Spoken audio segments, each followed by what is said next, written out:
again.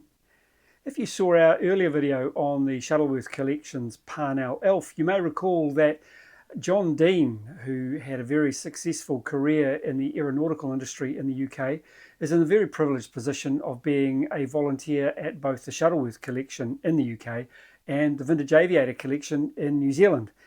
John's able to spend a flying season, a summer in each hemisphere, so this is why he has the ability of being at both collections. At Shuttleworth, he's part of the education team and often deals with visiting school groups as they come through and looking at the collection aircraft. And in New Zealand, in Masterton at TVA, he does a similar role with various groups that come in and have a look at the aircraft.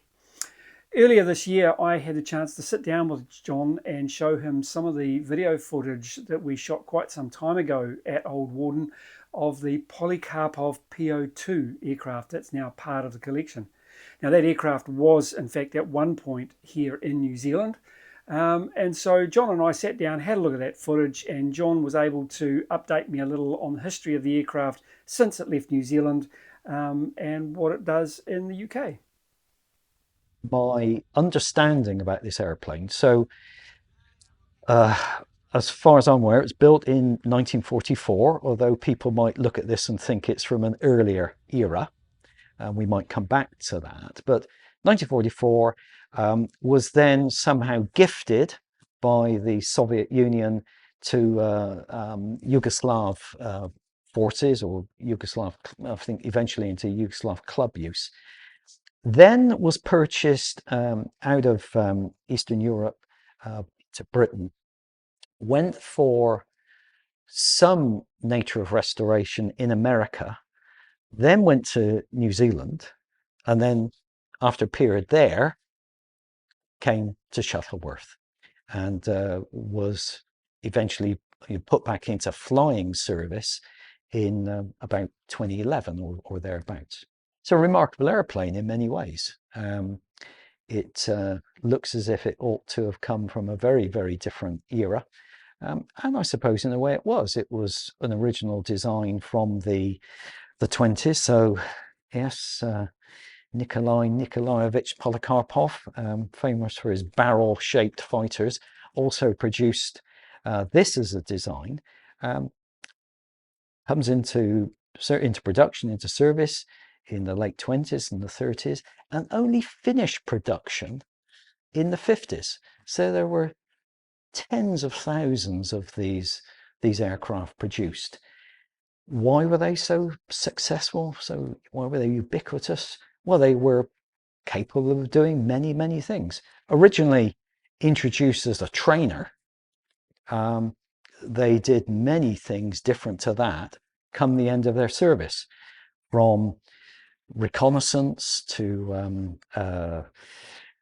transport of casualties, general communications work, and I suppose famously in the service of the Soviet Union in World War II, the mount, if we could call them that, of the so-called night witches, who would use these airplanes not with a very great bomb load, but to do what I would now guess we would call harassment type attacks on German forces on the Eastern Front.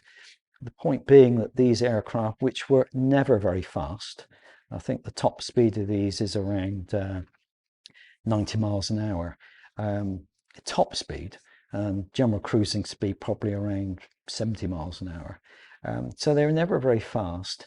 They were capable, though, of what, again, in more modern terminology, I guess we might call stealth tactics, in that they could be throttled back, approach enemy lines, enemy troop formations, virtually unheard, then climb up far enough to drop their bombs. But in that, a maneuver with the engine cut back, because of the bracing wires, they would make a whistling noise. Therefore, they would keep troops awake, they would keep troops worried. They were part of psychological warfare. When they throttled up, now it would be a different matter, because it's a 5-cylinder, 100 and something horsepower engine, which makes a very distinct crackly and popping noise. But it was that stealthy type approach and the whistling noise, apparently through the wires, which became feared. You know, they would never drop a lot of bombs, but it doesn't have to be many to keep a defending force, you know, awake, therefore fatigued, therefore not very militarily effective. So that's perhaps one of the more famous usages of the Po-2.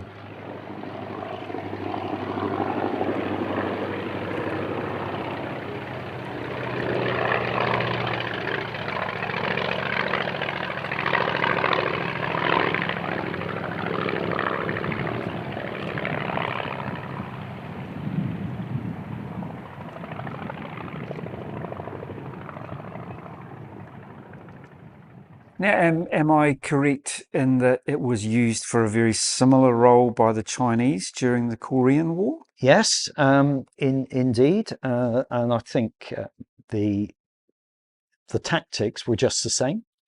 Stealthy approach, and also an approach at a height and a speed which really rendered them not invulnerable to aerial attack, but no fighter could go slow enough to hit them. No fighter could maybe see them right down amongst the trees. So although it's reputed that maybe one got shot down by a sky raid or such in the Korean War, then they were not invulnerable, because they were certainly vulnerable to ground fire.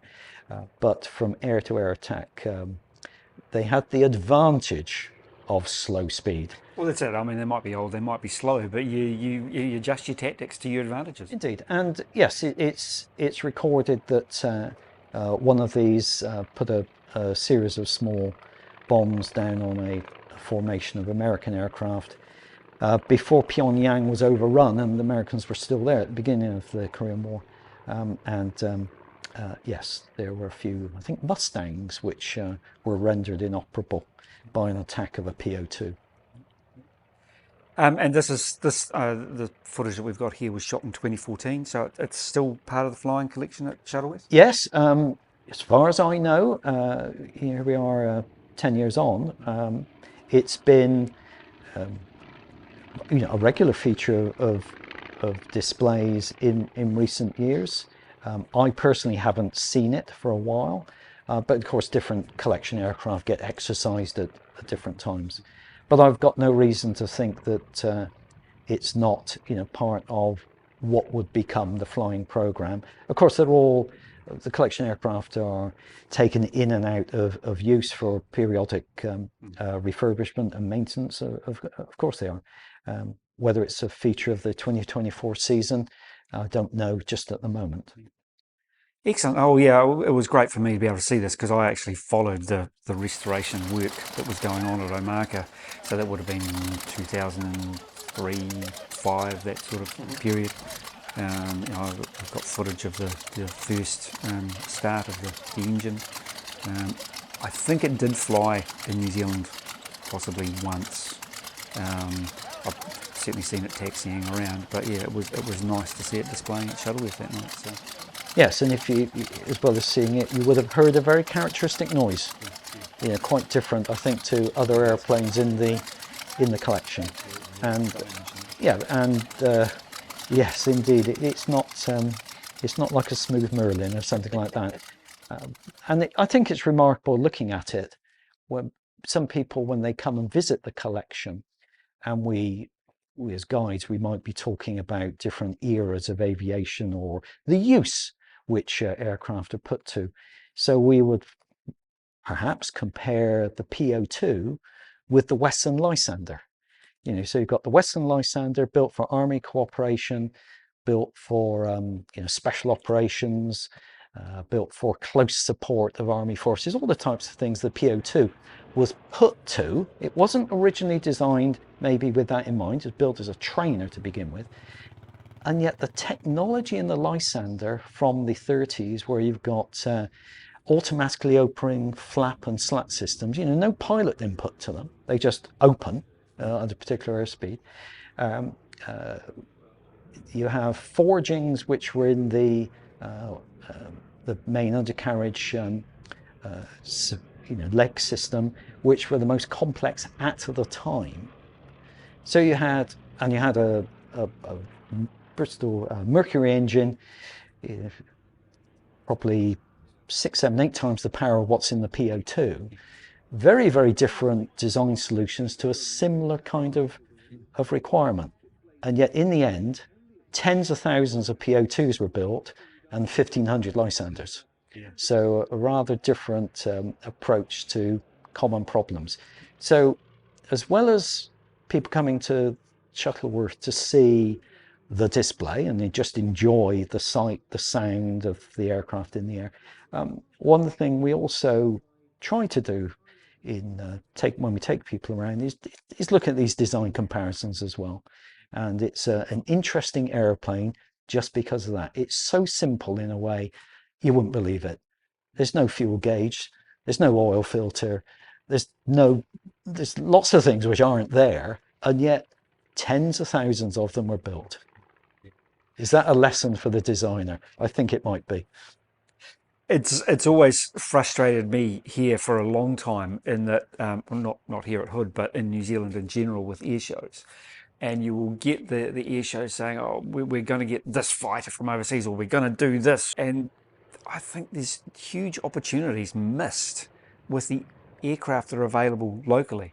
You've got Tiger Moths down there, you've got a Canadian fleet, and you've got a Boeing Stearman. Now, all primary trainers during the Second World War, but I've never seen a display of the three with the discussion of, well, Commonwealth generally use this, Canadians use this, States use this. I think there's a huge educational value in that sort of thing, but everybody gets hung up on having exotic aircraft just for the display. So, yeah. Well, indeed, and I think that different members of the public, if I can put it like that, people are going to come to the shows. They're all going to come they come with different sets of eyes, they come with different levels of understanding, they come with different levels of interest.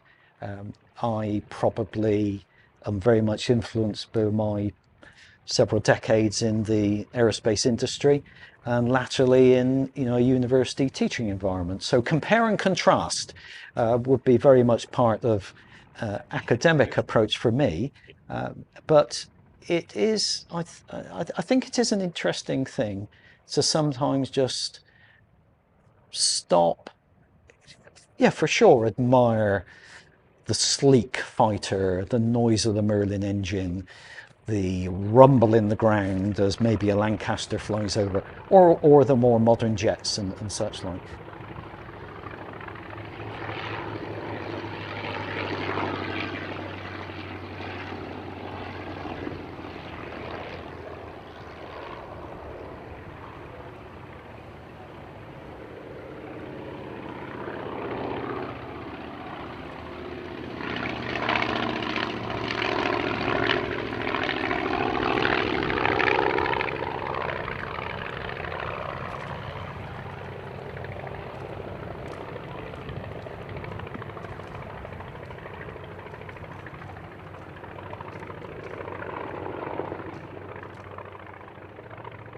But if we're looking at historic airplanes, just say, why were they like that?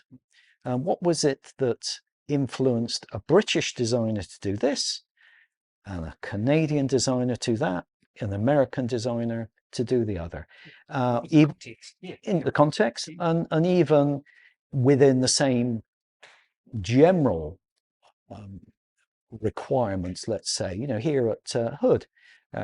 And indeed, when I'm at Shuttleworth, I'll be looking at British designed aircraft, German designed aircraft, and you can look at them, you can see quite a different approach to aerodynamics, fuselage contouring, wing airfoil choice, number of struts, that flying wires, all that type of thing.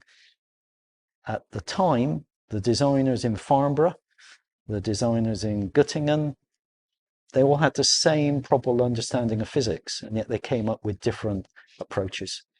Who was right? Well, that's always biased by, of course, who won in the end. If you enjoyed this video, then please do check out some of the others on our channel. There's plenty of awesome films to choose from, on a variety of historical aircraft and machinery topics. Hit the join button to become a member on this channel and to get access to exclusive member-only videos, or sign up to our full streaming channel at historicalmachines.tv, where you'll find full-length documentary programs on all manner of historical aircraft and machinery.